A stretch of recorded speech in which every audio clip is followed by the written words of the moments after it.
Alam nyo ba ang taong ito ay minsan nang ginawaran ng pagkilala ng Universidad ng Pilipinas bilang Honorary Doctor of Laws, subalit tinanggihan niya. Ganun pa man ginawaran pa rin siya ng San Beda College of Law bilang Honorary Juris Doctor. Tumanggap din siya ng parangal na Knight's Grand Cross of Rizal. Kung tapos na yan ay hindi pa.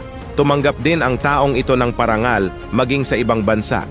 Ginawaran din siya ng Honorary Doctorate Degree para sa International Relations for Foreign Policy, galing sa Moscow, Russia.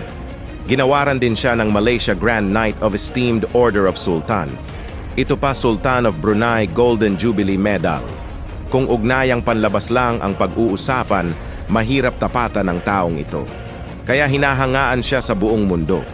Nahulaan nyo ba sino siya? Siya lang naman ay si